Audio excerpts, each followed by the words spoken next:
Back with another small chapter. Block 1 Atomic Structure, Unit 2 Electronic Configuration of Multi-Electrons. बहुत ही छोटा chapter है, इसमें कुछ बातें बहुत इंपॉर्टेंट हैं. देखते हैं कौन कौन सी बातें हैं वो. सबसे पहले तो कुछ इंपॉर्टेंट टर्म्स.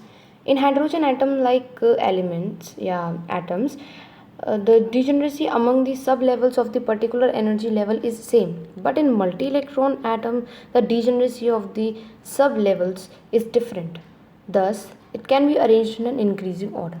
तो हाइड्रोजन लाइक एलिमेंट्स जिसमें सिर्फ और सिर्फ एक एटम होता, एक इलेक्ट्रॉन होता है, तो उसमें जो सब लेवल्स का जो डिजेनरेसी है वो तो सेम रहती है, पर ऐसा केस मल्टी इलेक्ट्रॉन्स में नहीं देखा जाता. मल्टी इलेक्ट्रॉन्स में जो है डिजेनरेसी के लेवल्स होते हैं वो अलग अलग वेराइटी, मतलब इंक्रीजिंग ऑर्डर में अरेंज्ड होती है. ठीक है, जैसे कि आप ये देख सकते हैं, ये क्या है, एक इंक्रीजिंग ऑर्डर में आपका डिजेनरेसी जो सब लेवल्स हैं उनकी डिजेनरेसी को अरेंज किया है. सबसे पहले आता है 1s. एस सबसे स्मॉल होते हैं, सर्कुलर स्फेरिकल होता है. ठीक है. उसके बाद आता है 2s. 2s के बाद आता है 2p. 2 के p के बाद आता है 2s. फिर आता है 3s, then 3p, then 4s, then 4p and up to so on. आपको क्या करना है, इस अरेंजमेंट को याद रखिएगा. ठीक है, अगर आपको ये अरेंजमेंट याद नहीं होता तो मैं आपको एक ट्रिक बताती हूँ. आप यहाँ पर इस ऑर्डर में लिखिए, कहीं पे अगर एग्ज़ाम टाइम पे इस ऑर्डर में लिख लीजिएगा. ठीक है, 2 3 4 5 6, फिर 3 4 5 6 and then 4 5 6 and up to so on, जितनी आपको सब लेवल्स चाहिए उसके हिसाब से. अभी जो फर्स्ट है ये तो आपका एस ऑर्बिटल शो कर रहा है. ओके, देखते हैं. ओके, ठीक है. तो अब इसमें ये जो पहला वाला है वो आपका एस ऑर्बिटल शो कर रहा है. दूसरी वाला जो अरेंजमेंट है वो आपका पी ऑर्बिटल शो कर रहा है. तीसरा वाला डी एंड एफ एंड फिर further so on ji H. But अब यहाँ पर हम एफ तक का सोचते हैं. अब आपको ये इंक्रीजिंग ऑर्डर अगर आपको याद नहीं है तो आप ये फॉर्मेट रख के इस इंक्रीजिंग ऑर्डर को लिख सकते हैं. ये लिखने के बाद आपको क्या करना है, डायगनली कट करना है. तो डायगनली पहले इसको कट किया तो 1s ऑर्बिटल कट हुई, तो सबसे पहले आएगी 1s. फिर डायगनली इसको कट किया, कौन सी कट हुई, 2s ऑर्बिटल. देन 1s के बाद क्या आएगी 2s. फिर अगेन डायगनली कट किया तो पहले कट होती है 2p orbital, then 3s. Then again इस बार कट हो रही है आपकी 3p एंड देन 4s. फिर दोबारा से आप कट करेंगे तो इस बार आपकी 3d हो रही है, 4p एंड देन 5s. ऐसे करते करते डायगनली अगर आप इसको कट करते जाओगे तो आपको जो है ये अरेंजमेंट याद करने की भी ज़रूरत नहीं होगी. आप इस फॉर्मेट को लिख के इस अरेंजमेंट को क्रिएट कर सकते हो. ठीक है, अगर मिस्टेक्स को बचाना है आपको तो. ठीक है, वरना अगर आपको ये याद हो जाता है तो वेल एंड गुड. आगे बढ़ते हैं. अब हम कुछ रूल्स के बारे में पढ़ेंगे of filling the electron in an orbital.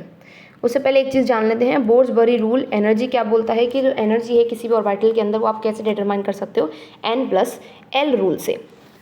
Okay, कैसे डिटरमाइन कर सकते हैं, n+l रूल से. अब आते हैं हमारे पास 3 रूल्स. आपको कुछ ऑर्बिटल्स दे रखी हैं, आप कैसे पता लगाओगे, जैसे आपको ये एक ऑर्बिटल दे रखी है तो s ऑर्बिटल, फिर उसके बाद ये आपकी 3 जो होती है p ऑर्बिटल होती है. तो सबसे पहले कहाँ पर आपका इलेक्ट्रॉन आएगा, किधर सबसे पहले इलेक्ट्रॉन आएगा, किधर सबसे बाद में आएगा, अनपेयरिंग होगी या पेयरिंग होगी. तो ये सारे जो रूल्स हैं वो 3 रूल्स पे डिपेंड करते हैं, aufbau principle, Hund's rule and Pauli's exclusive principle. सबसे पहले पढ़ते हैं ऑफबाउस प्रिंसिपल. ऑफबाउस प्रिंसिपल ये कहता है कि जो अरेंजमेंट है इलेक्ट्रॉन्स का या फिर इलेक्ट्रॉन्स को जो शेल्स में या फिर ऑर्बिटल्स में फिल करने का जो ऑर्डर है वो इंक्रीजिंग ऑर्डर होना चाहिए. मतलब कि सबसे पहले जो लोएस्ट ऑर्बिट होगी उसमें इलेक्ट्रॉन्स फिल होने चाहिए, फिर उससे बड़ी में, फिर उससे बड़ी में. तो इस हिसाब से देखा जाए तो सबसे पहले s ऑर्बिटल फिल होनी चाहिए, फिर p orbital and then d orbital. Okay, it states that orbitals will be filled up according to the increasing order of energy. That is, the electron will be filled up first in the lower energy and then in the higher energy orbital. ठीक है, जैसे कि अगर हम इसका example लेते हैं, किसका लेते हैं, ऑक्सीजन का लेते हैं. अब अगर ऑक्सीजन पे हमारे पास कितने नंबर ऑफ इलेक्ट्रॉन्स हैं, ऑक्सीजन के पास होते हैं हमारे पास 8 नंबर ऑफ इलेक्ट्रॉन्स. ओके, अब 8 नंबर ऑफ इलेक्ट्रॉन्स होते हैं, इसकी अगर हम वैलेंसी निकालें तो 2 और 6 निकलती है, राइट. अब आपको इसको 6 को फिल करना है ठीक है ना। ये तो आपका पुराना वाला मेथड है। अब आपके ये जो न्यू मेथड है इस सीरीज़ के अकॉर्डिंग, उस पर आप कैसे फिल करोगे। टोटल आपकी 8 हैं, तो आप लिख दीजिए सीरीज़ अपनी, पहले 1s फिर 2s, मैंने जैसे बताया था डायगोनली कट करने वाला, फिर आ जाएगा आपका 2p, फिर आ जाएगा आपका 3s। ठीक है, अब इसको फिल करिए, आपको 8 इलेक्ट्रॉन्स फिल करने हैं। तो सबसे पहले स्मॉल वाला, मतलब कि सबसे पहले s ऑर्बिटल फिल होगा अकॉर्डिंग टू अबव प्रिंसिपल। तो यहाँ पर s ऑर्बिटल है, मतलब कि 1s में आ गए आपके पास 2, 1s में 2 ही आ सकते हैं, 2s में भी आ गए आपके पास 2, 2s में 2 आ सकते हैं, 2p में आ गए आपके पास 6, बट इसको हमें 8 इलेक्ट्रॉन्स, हमारे पास सिर्फ 8 इलेक्ट्रॉन्स हैं, यहाँ पर हो गए 4। अब हमें और कितने इलेक्ट्रॉन्स फिल करने हैं, 4 और, तो यहाँ पर कितने की जगह है, 4 इलेक्ट्रॉन्स की जगह है। तो ये वाला कट हो जाएगा, तो आपका ये जो हो जाएगा इसका क्या होगा, electronic configuration 1s2 2s2 2p 4। देखिए टोटल काउंट कीजिए, 8 नंबर ऑफ इलेक्ट्रॉन्स निकलेंगे, 4 6 7 और ये 8। Is that clear. ठीक है, तो ये अबव प्रिंसिपल था। अब आगे बढ़ते हैं हम हंट्स रूल। हंट्स रूल क्या कहता है, it states that in a given energy level number of unpaired electron is maximum, that is electron will be first fill available orbital singly and then pairing of electron will be started।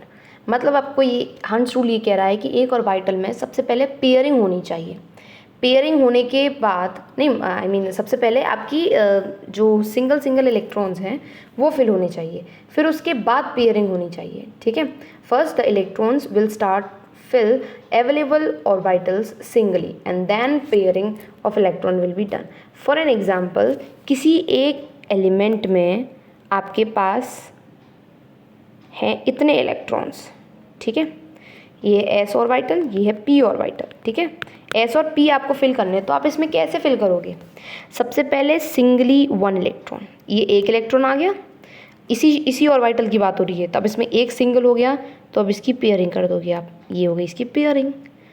अब p orbital में move करेंगे तो singly 1 electron, okay, इसमें भी singly 1 electron, इसमें भी singly 1 electron. अब तीनों ऑर्बिटल्स में सिंगल 1 हो गए। अब आप इसकी पेयरिंग करेंगे, एक और, मान लीजिए इतने ही इलेक्ट्रॉन हुए अगर उसके पास, तो आप इतना ही रहने देंगे, अगर उसके पास और इलेक्ट्रॉन्स हैं तो आप इसको और पेयरिंग कर देंगे। अब इसके बाद अगर और किसी और के पास इलेक्ट्रॉन्स हैं 1 2 3 4, ठीक है, ये आपकी डी ऑर्बिटल होती है। ठीक है, डी ऑर्बिटल में कितने होते हैं, 5 शेल्स होती हैं, पी ऑर्बिटल में 3, एस ऑर्बिटल में 1 शेल। अब फिर इसके अकॉर्डिंग भी आप इसको भी फिल कर देंगे according to the number of electrons available. ठीक है, तो ये हंट्स रूल कहता है। हंट्स रूल क्या कहता है आपको, कि सबसे पहले आपको इलेक्ट्रॉन्स को सिंगली फिल करना है, फिर उसके बाद आपको पेयरिंग करनी है। ठीक है, आगे बढ़ते हैं। The energy associated with the mutual repulsion resulting from the pairing of the electron when they are present in the same orbital is called coulombic energy of repulsion.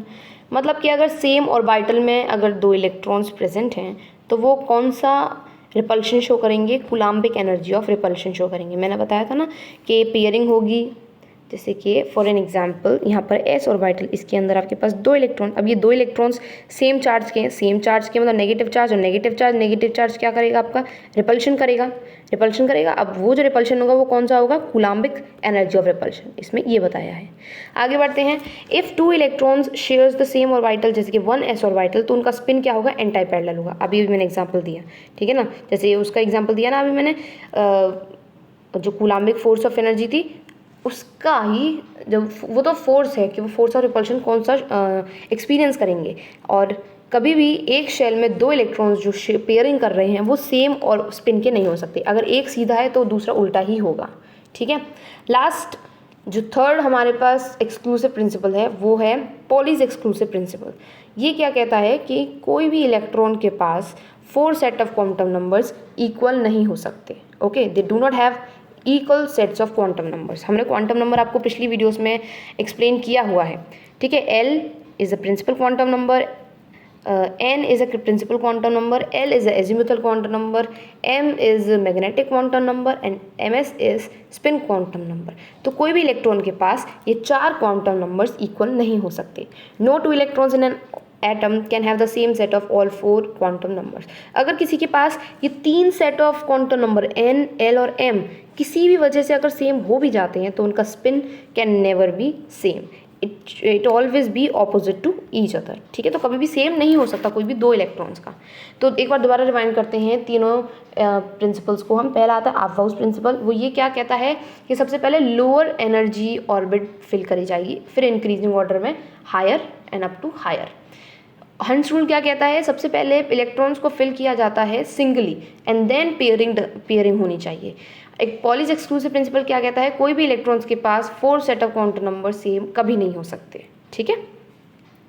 आगे बढ़ते हैं हम। बोर्ड्सबरी कुछ रूल्स प्रपोज किए थे, ये तो आपने पहले भी पढ़ा होगा कि जो मैक्सिमम नंबर ऑफ इलेक्ट्रॉन्स एक शेल में कितने होने चाहिए, 2n², आप इस फॉर्मूले से पता लगा सकते हैं, ठीक है। फिर आता है इलेक्ट्रॉन्स जो हैं वो आपकी इनर शेल में पहले कम्प्लीटली फिल होने चाहिए, उसके बाद आप बाहर की शेल में फिल कर सकते हो। फिर तीसरा क्या बता रहा है कि आउटर मोस्ट शेल में 8 इलेक्ट्रॉन से ज़्यादा नहीं होने चाहिए, वाइल पेनल्टीमेट शेल में 18 इलेक्ट्रॉन से ज़्यादा नहीं होने चाहिए, ठीक है। अगर पेनल्टीमेट शेल में 8 इलेक्ट्रॉन से एक्सीड कर रहा है तो कर सकता है, ओके। तब कब तक कर सकता है, जब उसके प्रीवियस वाले इलेक्ट्रॉन्स के पास 2 इलेक्ट्रॉन और 8 इलेक्ट्रॉन्स है, ठीक है ना। ये इसके कुछ रूल्स थे। It is not so important, okay, इसलिए मैंने आपको थोड़ा जल्दी में बताया। जो इम्पॉर्टेंट है वो मैंने बहुत डिटेल में बताया है आपको। पॉलीज एक्सक्लूसिव प्रिंसिपल, आपवाउस प्रिंसिपल, हंस रूल। अब आते हैं हम एस ऑर्बिटल में आपके पास कितने मैक्सिमम इलेक्ट्रॉन्स होने चाहिए, 2 इलेक्ट्रॉन्स हो सकते हैं। देखिए मैं आपको इसको एक्सप्लेन करके बताती हूँ। ये एस कितने इलेक्ट्रॉन्स, 2 इलेक्ट्रॉन्स। ये एक स्पिन बता रहा है 1 इलेक्ट्रॉन का, ये दूसरा स्पिन अलग इलेक्ट्रॉन का। मैंने बताया था कि पी ऑर्बिटल के पास 3 शेल्स होती हैं, हर एक में 2-2 आएंगे, तो मैक्सिमम इसमें कितने इलेक्ट्रॉन्स आ सकते हैं, 6 हो गए। अब जो डी है उसमें कितने हो सकते हैं आपके पास, 5 सब शेल्स हो सकती हैं, हर एक में 2-2, कितने हो गए आपके पास, ये हो गए आपके पास 10। ऐसे ही एफ पे 7 शेल्स होती हैं, हर एक में 2, तो कितने हो जाएंगे, 14, ठीक है ना। Now electronic configuration of some multi electrons. ध्यान रखिएगा सारे मल्टी इलेक्ट्रॉन्स अपनी अपनी configuration according to rule show करते हैं, बट कुछ एक्सेप्शंस हैं, जैसे कि chromium, copper, molybdenum, silver, gold, palladium, ये सब, ठीक है ना। देखिए ये वही चीज़ है जो मैंने आपको पहले अभी भी समझाई थी, A2S, A2S, 3p, ठीक है। आगे बढ़ते हैं हम। हाफ फिल्ड और कम्प्लीटली फिल्ड ऑर्बिटल्स। जो एटम्स के पास हाफ फिल्ड और कम्प्लीटली फिल्ड ऑर्बिटल्स होती हैं वो थोड़े से स्पेशल होते हैं, ओके। क्यों स्पेशल होते हैं, क्योंकि as compare to the other उनके पास जो एनर्जी होती है वो ज़्यादा होती है। जैसे chromium, copper, molybdenum, silver, palladium, gold, ये कुछ एक्स्ट्रा स्टेबल एलिमेंट्स हैं। क्यों, क्योंकि इनके पास हाफ फिल्ड और कम्प्लीटली फिल्ड ऑर्बिटल्स हैं, मतलब कि इनके जो एंड में जो आएगा ये ऑल ट्रांजिशन एलिमेंट्स हैं, तो इनकी डी शेल जो होगी, ठीक है ना, जो डी शेल होगी वो या तो D5 कॉन्फ़िगरेशन की होगी या फिर D10 कॉन्फ़िगरेशन की होगी। ऐसा होगा तो इसका मतलब या तो ये इनकम्प्लीटली फिल्ड होगी, मतलब हाफ फिल्ड होगी, या फिर वो कम्प्लीटली फिल्ड होगी। अगर किसी भी एलिमेंट के पास लास्ट में ये कॉन्फ़िगरेशन आ रही है तो वो एक्स्ट्रा स्टेबल माना जाता है। क्यों एक्स्ट्रा स्टेबल माना जाता है, क्योंकि वो हाफ फिल्ड और कम्प्लीटली फिल्ड है। हाफ फिल्ड और कम्प्लीटली फिल्ड ऑर्बिटल्स के पास ज़्यादा एनर्जी होती है as compare to the normal filled orbitals. Such an exchange that particular configuration and the energy associated with the exchange process is called exchange energy। मतलब जब exchange करते हैं, अब आप समझेंगे कि exchange कैसे कर सकते हैं। ये जो exceptions हैं वो exceptions किस वजह से दिए रखे हैं, लाइक अगर हम आपका कोई एक एलिमेंट देखें, उसमें आपका कुछ ऐसा अरेंजमेंट आ रहा होगा और 3D9, ठीक है, कुछ ऐसा अरेंजमेंट आ रहा होगा। अब अगर देखिए इस s ऑर्बिटल में से 2 इलेक्ट्रॉन में से 1 इलेक्ट्रॉन अगर इसको पहुंचा दिया जाए तो ये कम्प्लीटली फिल्ड हो जाएगा, और अगर ये कम्प्लीटली फिल्ड हो जाएगा तो ये एक्स्ट्रा स्टेबल हो जाएगा। So to acquire the extra stability, यहाँ से ये इसका 1 इलेक्ट्रॉन ले लेगा और खुद एक्स्ट्रा स्टेबल हो जाएगा। तो ये जो एनर्जी लगी इस इलेक्ट्रॉन के उधर पहुँचाने में, उसको कहेंगे हम एक्सचेंज एनर्जी, ठीक है। ये कुछ एग्जाम्पल था। आगे बढ़ते हैं हम। Exchange energy is the energy which is released when two or more electrons with same spin exchange their position when present in the degenerate orbitals of the subshell। मैं आपको एक्सप्लेन कर चुकी हूँ। Extra stability which is associated with the electronic configuration having electrons with the parallel spin can be explained as, आप जो अगर आपको exchange energy निकालने को आए तो आप इसको ऐसे एक्सप्लेन कर सकते हैं इस फॉर्मूला से। ये क्या है आपका वो है जो सम होता है ना आपका वो, तो n(n-1/2) ये हार्डली ही आएगा, but for the extra knowledge मैंने इसको डाला है, ठीक है। Now the number of possible exchanges increases, exchange energy decreases. जितने ज़्यादा एक्सचेंजेस हो सकते हैं, जितनी ज़्यादा पॉसिबिलिटी होती है एक्सचेंज होने की, उतनी ज़्यादा एक्सचेंज एनर्जी डिक्रीज करती है। Number of possible exchanges higher in the half filled orbitals में ऑब्वियसली हायर रहेगा कंप्लीटली फिल्ड, और हाफ फिल्ड ऑर्बिटल्स में क्या रहेंगी, नंबर ऑफ एक्सचेंजेस ज़्यादा रहते हैं। Now last topic is the factors affecting the stability. कौन कौन से फैक्टर्स हैं जो स्टेबिलिटी को अफेक्ट करते हैं? एक तो एक्सचेंज एनर्जी, जितनी ज़्यादा एक्सचेंज एनर्जी होगी ओके उतना ज़्यादा क्या होगा आपका स्टेबल होगा, ठीक है। नेक्स्ट इलेक्ट्रॉन इलेक्ट्रॉन का रिपल्शन और न्यूक्लियस इलेक्ट्रॉन का repulsion. With this factor affecting the stability we have and this unit. This is all in this unit. बहुत छोटी यूनिट थी, जो इंपॉर्टेंट चीज़ें थी मैंने आपको बता दी, और इसमें क्या आ सकता है आपकी इन एक्सेप्शंस के इलेक्ट्रॉनिक कन्फिग्रेशन के बारे में आ सकता है, ठीक है। तो आज की वीडियो को यहीं पे ख़त्म करते हैं। Thank you for watching this video.